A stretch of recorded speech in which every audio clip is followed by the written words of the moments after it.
कुर्बानी आज की रात गुजर के बरोज़ जुमेरात को कुर्बानी है। और ये हज़रत इब्राहीम अला नबी जना वाली सलातो वल तस्लीम की एक अजीम सुन्नत है। वहाँ तो बाप बेटे को ज़िबा कर रहा है, यहाँ एगो बकरा नहीं हो पा रहा। बोला कहना हो बार नहीं दो कुर्बानी की नहीं भैया, पोजीशन ठीक नहीं जी गई बार। बोला की मिलो अम्मा कह जे बेच लो। बोला वो बैंक कमरा के दिलो जी। भाई तुम कोई घर में कोई काम पड़ जाए, तुम कर्जा लेकर काम पूरा करते हो, ये कुर्बानी भी करो। कुर्बानी क्यों नहीं करोगे? कुर्बानी करेंगे, कौन कौन करेंगे? इंशाअल्लाह हाथ उठाओ तो अल्हम्दुलिल्लाह मैं देखना चाहता हूँ। सारे लोग करेंगे, अल्हम्दुलिल्लाह करेंगे, कुर्बानी करेंगे। कैसे करेंगे कुर्बानी? खुद ज़िबा कीजिए, बेहतर यही है, या नहीं तो कम से कम वहाँ पर खड़े रहिए। जब कुर्बानी आपकी कुर्बानी जब हो तो जानवर के पास खड़े रहिए, इसमें सवाब है। उलमा फरमाते हैं क्या, हाँ अल्लाह के रसूल सल्लल्लाहु अलैहि वसल्लम हज़रत फ़ातिमा ज़हरा से फरमाया, अपनी बेटी से फरमाया कि फ़ातिमा कुर्बानी के जानवर के करीब खड़े रहो, इसलिए कि जब खून का पहला कतरा ज़मीन पर गिरता है अल्लाह कुर्बानी करने वाले के तमाम गुनाहों को माफ़ फरमा देता है। सुभान अल्लाह। और सुनो, कुर्बानी करने वाले को हर रोवां वो जो बदन के अंदर में रोवां होता है, बाल जिसको बाल कहते हैं, अल्लाह एक एक बाल पर एक एक नेकी अता फरमाएगा, एक एक बाल पर एक एक नेकी अता फरमाएगा। तो बेहतर तरीक़ा ये कि जब कुर्बानी हो तो आप खुद वहाँ पर खड़े रहें, आप खुद अपने हाथों से ज़िबह करें। अल्हम्दुलिल्लाह। अच्छा, वहाँ तकबीर पढ़नी है। अच्छा देखिएगा, अगर वहाँ पर कुर्बानी हो रही है, आपने कसाई को बुलाया, अब वो कसाई कुर्बानी करेगा। अब कसाई के मुँह में भर मुँह गुटका है। अरे गुटका खाइए ना, इधर हो। कसाई के मुंह में भर मुँह गुटका। अब वो कसाई भी छुड़ी लिया, आपने भी छुड़ी लिया, आप तकबीर पढ़ लिए, कसाई ने तकबीर नहीं पढ़ी, वो जानवर आपके लिए हराम हो गया, वो उसका गोश्त खाना आपके लिए जायज़ नहीं होगा। इसलिए कसाई को भी तकबीर पढ़नी होगी। कसाई को बोलिए पहले गुटका थूको, कुल्ली करो, बाद में गुटका का बोरा ला के रख देगा। कसाई को भी तकबीर पढ़नी है, आपको भी पढ़नी है। यानी तो एक आदमी अगर कोई करे तो वो तकबीर पढ़े। तकबीर क्या है? बिस्मिल्लाहि अल्लाहु अकबर। हाँ, बिस्मिल्लाहि बोलो भाई, बिस्मिल्लाहि, हाँ बिस्मिल्लाहि अल्लाहु अकबर। बिस्मिल्लाहि अल्लाहु अकबर करके छुरी चला देना, बिस्मिल्लाहि अल्लाहु अकबर। कुर्बान जाओ। ए अल्लाह, हमारे नौजवानों को, हमारे बच्चों को अल्हम्दुलिल्लाह सुम्मा अल्हम्दुलिल्लाह सही तरीके से कुर्बानी करने की तौफीक अता फरमा दे। बखील की दोस्ती अल्लाह से नहीं हो सकती, सखी बनो, सखी। हज़रत इब्राहीम अलैहिस्सलाम को अल्लाह ने हुक्म दिया, मेरे इब्राहीम कुर्बानी दो। सुबह नींद खुली, 100 ऊँट ज़िबा कर दिए। कितने ऊँट ज़िबा किए भाई? दूसरी रात फिर ख्वाब देखे, मेरे इब्राहीम मेरे नाम में कुर्बानी दो। फिर उठे, 100 ऊँट कुर्बानी कर दिए। ये 9वीं ज़िलहिज्जा की रात, कल की जो रात है, 9वीं ज़िलहिज्जा की रात को अल्लाह ने कहा कि मेरे इब्राहीम मेरे नाम है, अपने बेटे की कुर्बानी करो। अब वो भी बेटा, अब सोचो सही, हज़रत इब्राहीम अलैहिस्सलाम की उम्र 80 साल हो गई थी, तब जाकर हज़रत इस्माईल अलैहिस्सलाम पैदा हुए। बुढ़ापे में अल्लाह ने बेटा दिया, बुढ़ापे में। वो बेटा लख्ते जिगर, नूरे नजर, आंखों का तारा, माँ के दिल का प्यारा। अब बच्चे की उम्र भी कितनी? 8 साल। अब सोचिए तो सही, जिस बेटे को कई कई रातें जग कर अल्लाह की बारगाह में मांगा हो, जिस बच्चे को 80 साल की उम्र में अल्लाह ने एक बेटा दिया, और उसके बारे में अल्लाह कह रहा है मेरे इब्राहीम इस बच्चे को मेरी राह में कुर्बान कर दो। इम्तिहान देखो भैया, हम लोग कर पाएंगे? अरे बोलिए, हम लोग कर पाइएगा? हम लोग क्या इम्तिहान देंगे? हम लोग इम्तिहान के लायक नहीं है, एक बात याद रखिएगा। हाँ ना, हम लोग इम्तिहान दे सकते हैं, ये तो पैगंबरों का शेवा है। सखी बनो। हज़रत इब्राहीम अलैहिस्सलाम ने सखावत किया, मोहब्बत देखो। सुबह हुई, आपने समझ लिया कि अल्लाह का हुक्म है, इस्माइल को हमको कुर्बानी करनी है। अब कुछ नहीं, बीवी से कहते हैं कि मेरी बीवी ऐसा करो, मेरे इस्माइल को गुस्ल दो, इसे कपड़ा पहनाओ, मैं इसे आज एक बहुत बड़े दोस्त से मिलाने लेकर जाऊंगा। सुभान अल्लाह, बोले तो माशाअल्लाह। बहुत बड़े दोस्त से मिलाने लेकर जाऊंगा। बीवी भी खुश हो गई। हज़रत इस्माइल अलैहिस्सलाम को गुस्ल दिया, बालों में तेल लगाया, कंघा किया, नए कपड़े पहनाए और कुर्बान जाए। हज़रत इब्राहीम अलैहिस्सलाम बगल में रस्सी लिए, छुरी लिए, हज़रत इस्माइल का हाथ पकड़ा और घर से निकल गए। अब देखिए शैतान कभी कभी ना सच बोलने पर भी मजबूर हो जाता है। कभी कभी शैतान भी सच बोलता है, कभी कभी शैतान भी बोलो भाई सच। एक आदमी मस्जिद नमाज पढ़ने जा रहा था रात में, तो जैसे ही घर से निकला कुछ दूर चला, ठोकर लगी, गिर गया। देखा कपड़ा ख़राब हो गया। वो बेचारा मस्जिद नहीं गया, घर आया। घर आकर के कपड़ा बदला, वज़ू बनाया, फिर निकला। वो दोबारा निकला, फिर कुछ दूर चला, ठोकर लगी और गिर गया।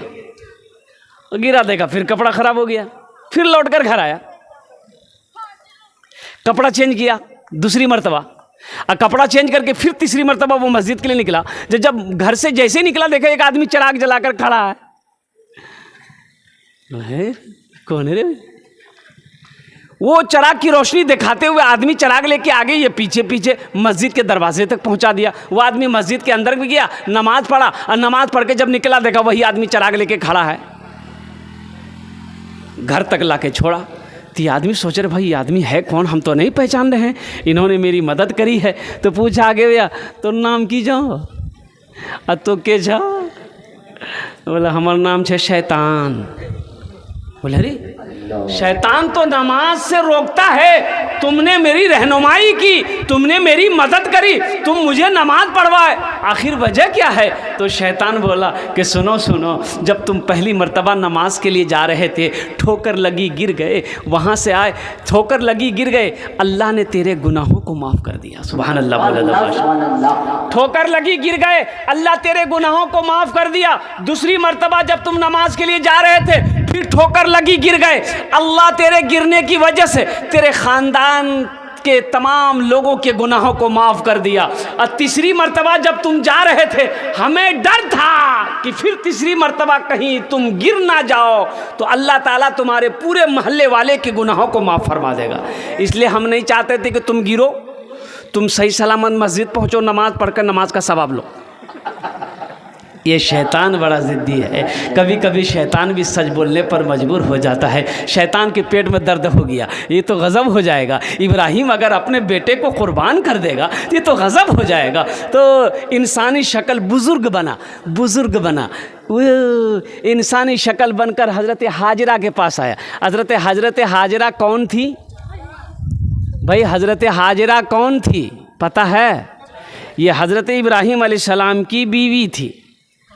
हज़रत इब्राहीम अलैहिस्सलाम की हज़रत सारा भी बीवी हैं, जिसे हज़रत इसहाक़ अलैहिस्सलाम पैदा हुए थे। हज़रत हाजरा से शैतान कहते, हाजरा इब्राहीम कहाँ गए? बोले काम से गए। बोले इस्माइल? बोले वो उसे ले गए, वो अपने बहुत बड़े दोस्त से मिलाने गए। तो शैतान देखिए, अब देखिए सच बोलने पर कितना मजबूर है। शैतान बोलता है अल्लाह की बंदी, ना, अरे वो अपने किसी बड़े दोस्त से तेरे बेटे को मिलाने नहीं ले गए, बल्कि वो अल्लाह की राह में उसे ज़िबह करने गए। तो माँ कहती है ऐसा कहीं होता है? भला कोई बाप अपने बेटे को ज़िबह करता है? भाई कोई बाप अपने बेटे को ज़िबह करेगा? माँ कहती है कि भला कोई बाप अपने बेटे को ज़िबह करेगा? अब देखिए शैतान कितना सच बोल रहा है। शैतान बोला कि नहीं, बात दरअसल ये है कि अल्लाह का हुक्म है। इब्राहीम को अल्लाह का हुक्म हुआ है कि मेरी राह में अपने बेटे की कुर्बानी दो।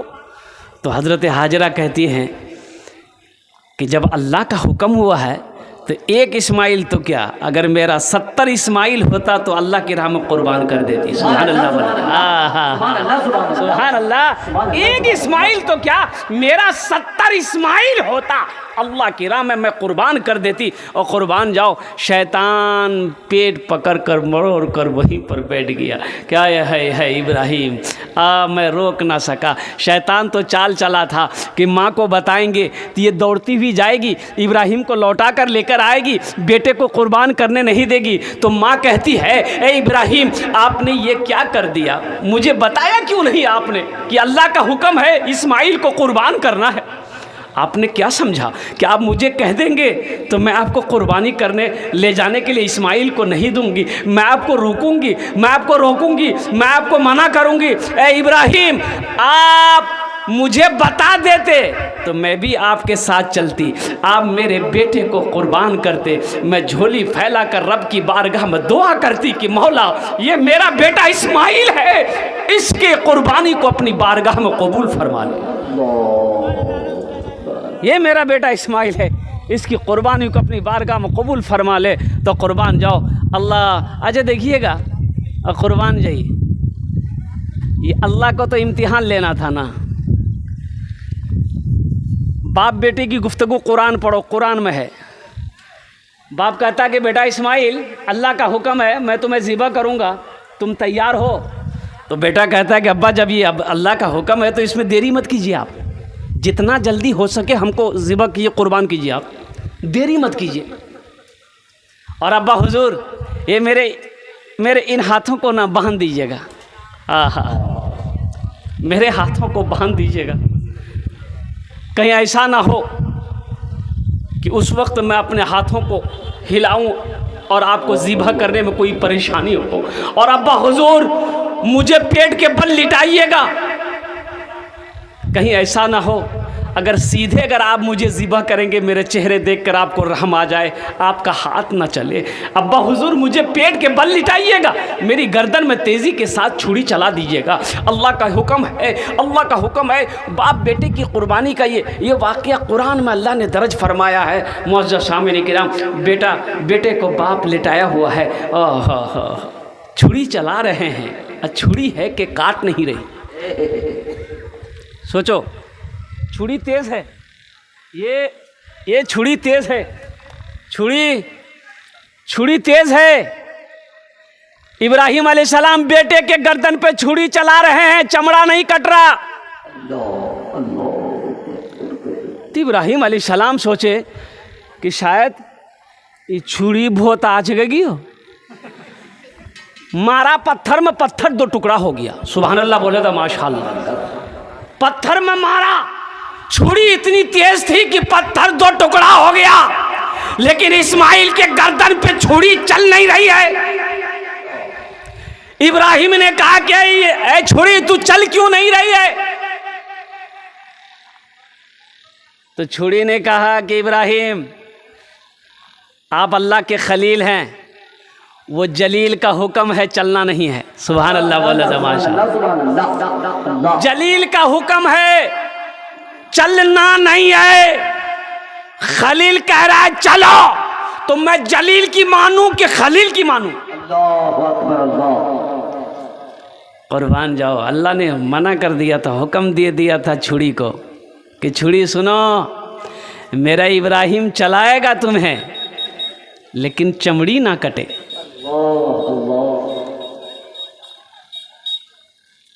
अल्लाह ने हज़रत जिब्रील को हुक्म दिया, जिब्रील ये दुम्बा लेकर जाओ जन्नत में से, और मेरे इस्माइल को हटाओ, दुम्बे को कुर्बानी दो।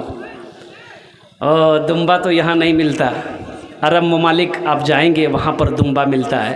देखिए बताया गया कि ऊँट की कुर्बानी। अच्छा ये चीज़ देखा गया है बाज़ार में, आप जब माल ख़रीदने जाएंगे, अच्छा भैंस गाय अगर हम लोग देखते हैं तो क्या देख के लेते हैं भाई दांत देख के लेते हैं ना? क्या देख के लेते हैं बोलिए?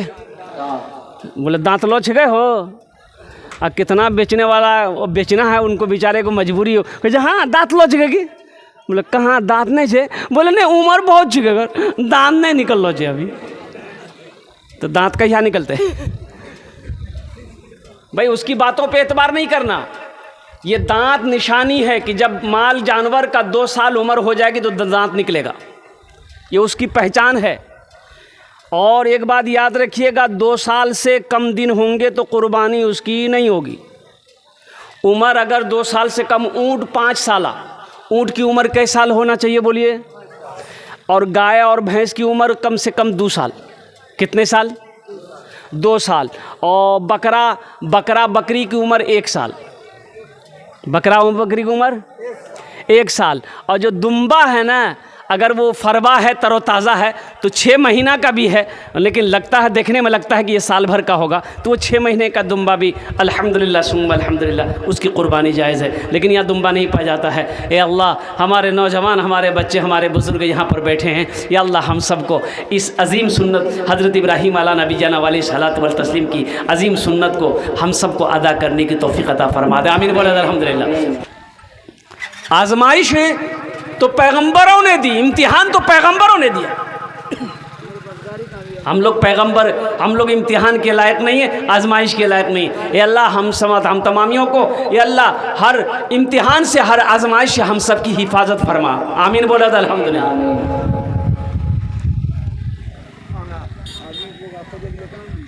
यहाँ तो एक बकरा देने के लिए तैयार नहीं आदमी, तो बेटा का कुर्बानी क्या करेगा? एक हिस्सा देने को तैयार नहीं आदमी, 2000, 3000, 4000 रुपए खर्च करने को तैयार नहीं, तो भला वो बेटा को कुर्बान करेगा?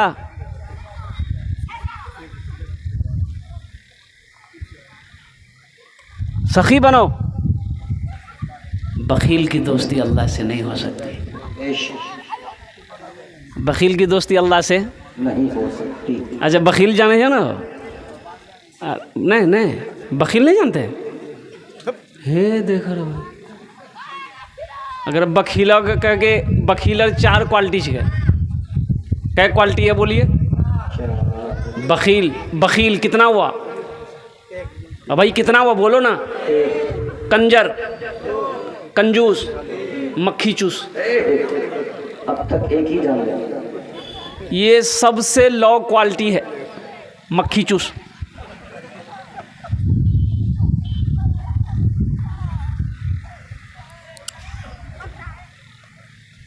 मालिक ने नौकर से कहा, कैसा करो, बाजार चलो मेरे साथ।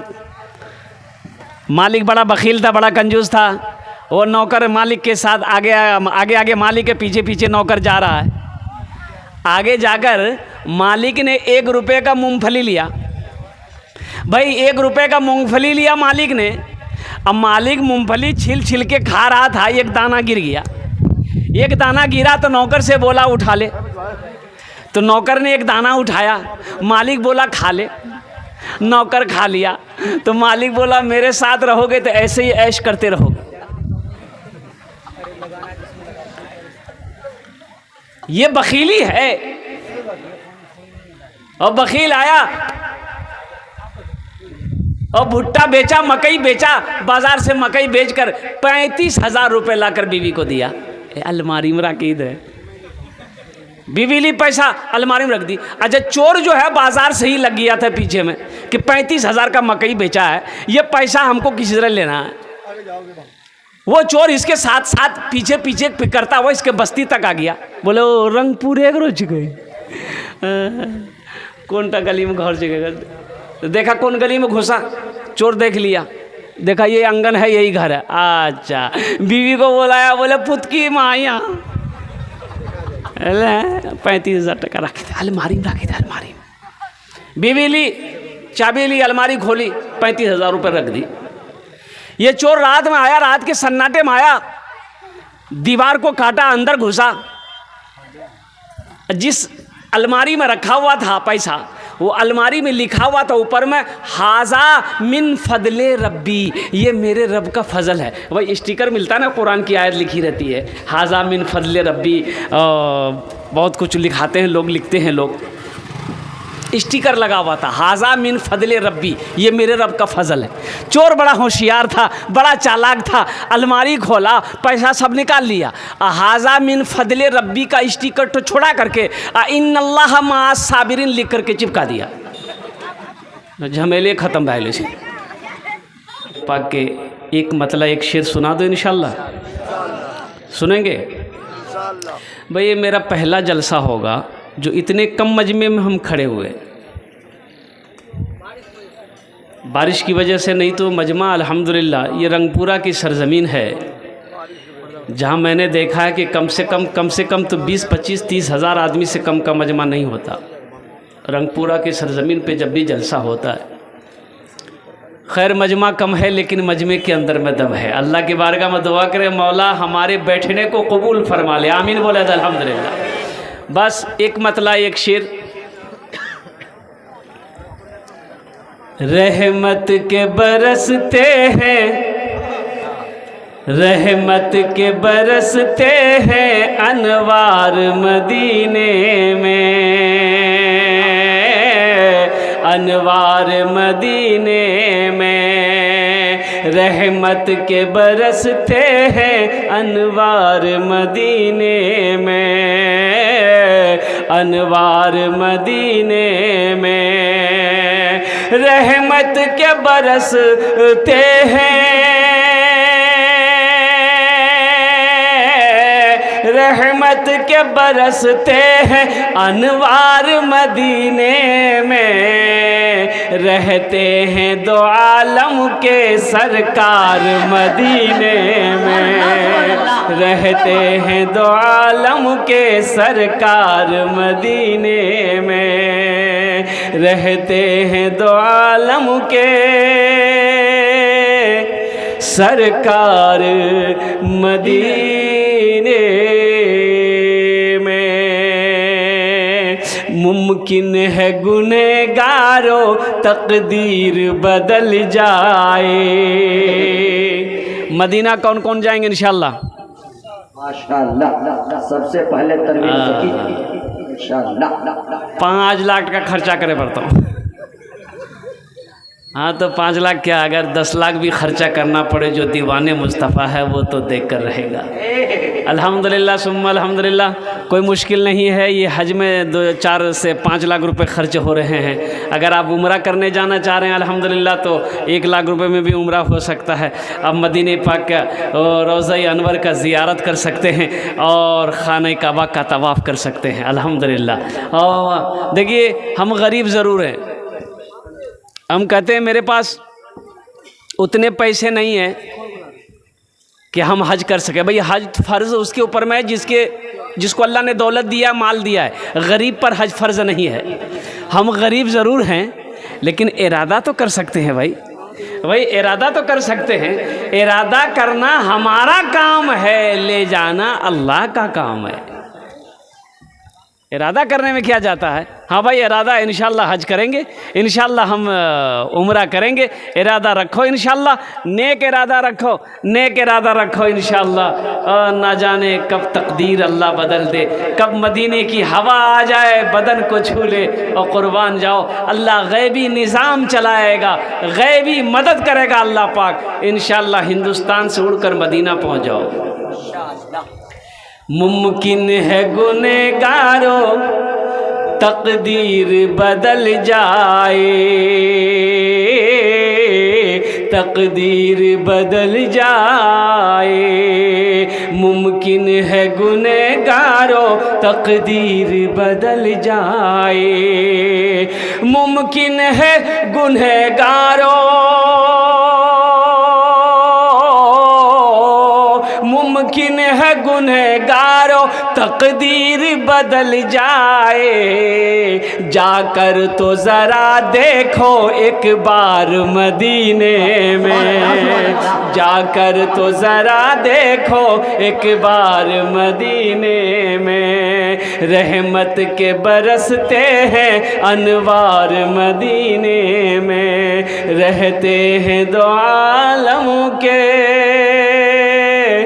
सरकार मदीने में। इन्ना आतैना कल कौसर फसल्ले ले रब्बी का वनहर, इन्ना शानिया का हुआ अबतर। और कुर्बान जाओ, कुरान पढ़ो मेरे बच्चों। अल्लाह ने कहा है बाज़ लोग कहते हैं कि भाई क़ुरबानी क्या कहते हैं कि कुरान और हदीस से साबित नहीं है, कुरान से साबित नहीं है। वनहर इन शानिया का हुआ लफ्तर, अल्लाह ने कहा कि मेरी याद की नमाज़ पढ़ा करो और मेरे लिए क़ुरबानी करो।